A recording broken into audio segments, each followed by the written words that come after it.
आप Gandhian studies के भी आप अध्यक्ष हैं, तो जाहिर सी बात है कि आप जो कांग्रेसी परंपरा से भी रहे हैं, उसकी वैचारिकी से रहे हैं, तो गांधी को लेकर के जितने अध्ययन होते रहे हैं उस पर भी आपकी गहरी पकड़ है। लेकिन उसी गांधी के चलते हमारे बनारस में एक गांधी विद्या संस्थान की स्थापना हुई थी, और गांधी विद्या संस्थान को तिल तिल करके इन सांप्रदायिक तत्वों ने उसकी हत्या की और उसको नस्तानाबूद कर दिया। आज की तारीख में खाली वहां उसका ढांचा बचा हुआ है, और उसको बिल्कुल माने जो जिसकी लाइब्रेरी दुनिया में सबसे बड़ी लाइब्रेरी और इतिहास में वो एशिया की सोशल साइंस की सबसे बड़ी लाइब्रेरी हुआ करती थी गांधी विद्या संस्थान में, और गांधी विद्या संस्थान का एक से एक अध्ययन है, वो आज की तारीख में भी अपना नजीर बना हुआ है। लेकिन उस संस्था को इन लोगों ने बर्बाद कर दिया, नष्ट कर दिया।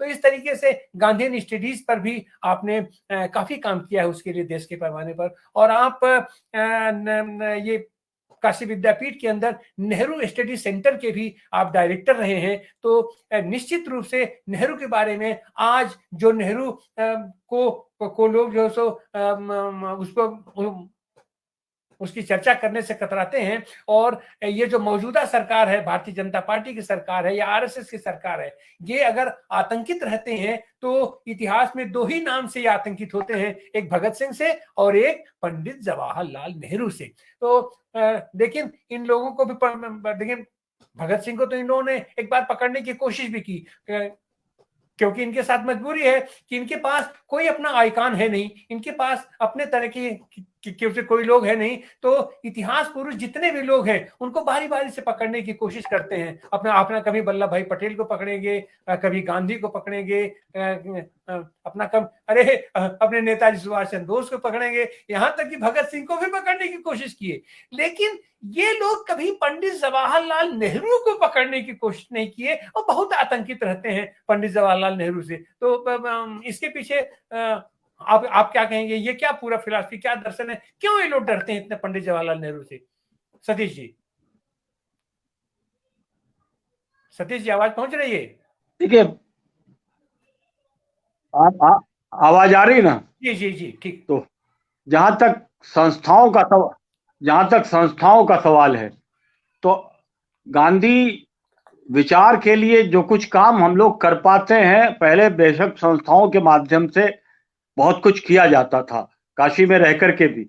लेकिन अब देश में और काशी में वो परंपरा की संस्थाएं धीरे धीरे करके नष्ट हो चुकी हैं, जहां गांधी का नाम ही केवल जुड़ा हुआ है गांधी विचार से, और उसके लिए कामकाज से कुछ लेना देना नहीं बचा है। जिसमें सबसे बड़ा उदाहरण आपने दिया गांधी विद्या संस्थान का। काशी विद्यापीठ का भी वही हाल है। अब काशी विद्यापीठ में एक गांधीयन सेंटर, जो बाद में गांधी एक डिपार्टमेंट के रूप में गांधी अध्ययन पीठ के रूप में कन्वर्ट हुआ था, तो प्रोफेसर राम प्रकाश द्विवेदी के रिटायरमेंट के बाद वो भी डिफंक्ट पड़ा हुआ है। बनारस हिंदू यूनिवर्सिटी में भी कोई ऐसा सेंटर नहीं है। तो एक इस तरह की संस्थाएं बड़े करीने से खत्म की जा रही हैं। जहां तक नेहरू का सवाल है, तो वो सेंटर भी यूजीसी के द्वारा प्रदत्त था। महात्मा गांधी काशी विद्यापीठ में जैसे मैं ले आया था, कुछ दिनों तक वो काम चला, लेकिन नेहरू पे अब सारी फंडिंग इस तरह के सेंटर्स को खत्म हो गई 14 के बाद, और वो सारे सेंटर्स बंद हो गए ना। गांधी पर भी सेंटर्स नाम मात्र के हैं। तो नेहरू पर ज्यादा अटैक उसके कारण वैचारिक है, जिसे आपने संकेत किया भी, क्योंकि जिस प्रकार का मॉडल बना आधुनिक भारतीय राजनीतिक व्यवस्था का, भारतीय स्वतंत्रता का संहिताकरण करके एक नए संवैधानिक लोकतंत्र के रूप में, जो दुनिया का सबसे बड़ा संवैधानिक लोकतंत्र था, उस पर बुनियादी छाप पंडित जवाहरलाल नेहरू की है, और उससे बुनियादी मतभेद आज जो लोग सत्ता में हैं उनका है। तो एक लेख कभी छपा था, पांचजन्य में छपा था, यद्यपि ऑफिशियली उस संगठन ने अपने को उससे अलग कर लिया था, लेकिन छपा तो उनके मुखपत्र में ही था, जिसमें ये लिखा गया था कि अगले को गांधी की जगह नेहरू को निशाना बनाना चाहिए था। तो गांधी को गोली लगी, लेकिन गांधी गोली से नहीं मरे।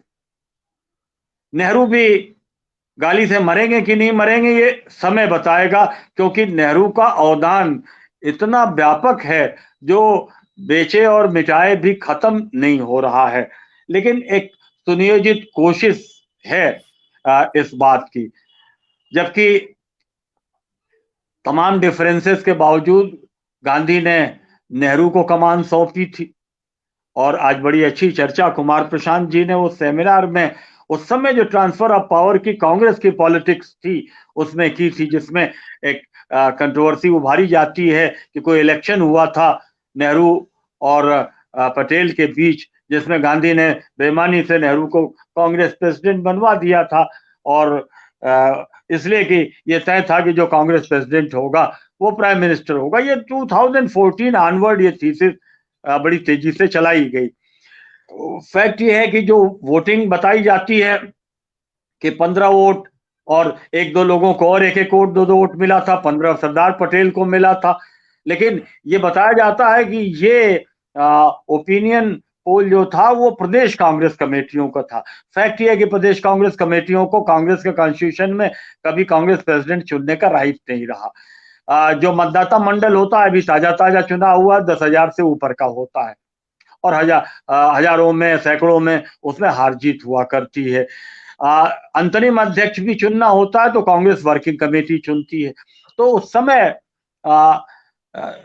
बेशक जो उस समय सुझाव प्रांतीय कांग्रेस कमेटियों के आए थे वो पटेल के पक्ष में ज्यादा आए थे, ये बात सही, और नेहरू का नाम उसमें नहीं था। लेकिन जो देश भर के बड़े शीर्षस्थ जो कांग्रेस के नेता थे जिनका राष्ट्रीय जीवन पे प्रभाव था, वो सब के सब तो प्रदेश कांग्रेस कमेटियों में नहीं होते थे, वो वर्किंग कमेटी में होते थे। और वर्किंग कमेटी से केवल एक ही नाम आया था, और वो नाम आया था पंडित जवाहरलाल नेहरू का। और आचार्य कृपलानी ने वो दोनों के जो कागज थे वो महात्मा गांधी को मीटिंग में सौंप दिए थे। तो गांधी ने जो प्रदेश कांग्रेस कमेटियों की ओपिनियन आई थी जिसमें नेहरू का नाम नहीं था, वो वाला कागज नेहरू को थमा दिया, और जिसमें केवल नेहरू का नाम आया था, जिसे चुनने का अधिकार था वर्किंग कमेटी, वो कागज उन्होंने सरदार पटेल को थमा दिया जिसमें पटेल का नाम नहीं था, केवल नेहरू का नाम था। और तो इस तरह से दोनों को उन्होंने एक मैसेज दिया कि भाई तुम्हारे साथ संगठन नहीं है और तुम्हारे साथ देश नहीं है पूरा। दोनों को ये साफ संकेत चुपचाप गांधी ने कर दिया। 1940 से लगातार मौलाना आजाद, क्योंकि अधिवेशन हुए नहीं आंदोलन के दिनों में कांग्रेस के, तो वो कांग्रेस प्रेसिडेंट थे, वो चाहते थे कि जब अब फिर से अंतरिम अध्यक्ष बनाने की बात आ रही है तो मुझे ये अवसर मिले। तो उन्होंने इस आशय का पत्र भी गांधी को लिखा। गांधी ने साफ लिख दिया कि आपका प्रस्ताव, आपकी बात उचित नहीं है, यानी आप नहीं बनाए जा सकते। मुझसे कोई पूछे तो मैं कहूंगा कि पंडित जवाहरलाल नेहरू को बनना चाहिए। इसके कारण है मेरे पास, ले उसकी चर्चा मैं नहीं करूंगा अभी। तो उनको बिल्कुल साफ बता दिया। और अंत में उन्होंने एक स्लिप पर, वो स्लिप आज प्रशांत जी बता रहे थे कि है संग्रहालय में, एक स्लिप पर गांधी ने लिख करके पटेल की तरफ वो स्लिप बढ़ा दी थी, जिसमें लिखा था कि आप इस रेस में, आप इससे हट जाइए, ये निर्देश था। और पटेल ने निसंकोच उसके नीचे अपना सिग्नेचर करके गांधी को थमा दिया था, और वो फिर उन्होंने नेहरू को भी थमा दिया। तो दोनों को साफ संदेश दिया। और बहुत गांधी और नेहरू के तमाम डिफरेंसेस थे, लेकिन बहुत सारी वजहों से गांधी एक विजनरी की तरह ये समझते थे कि इस विविधतापूर्ण देश को बांध करके लेकर के चलने की सामर्थ्य वो जवाहरलाल में है। और पटेल गांधी से केवल 6 साल छोटे थे, 80 साल से ज्यादा उम्र थी पटेल की, बीमार रहते थे, महीनों महीनों गांधी उनकी सेवा खुद करते थे, आश्रम में रख करके उनका इलाज कराते थे। तो वो जानते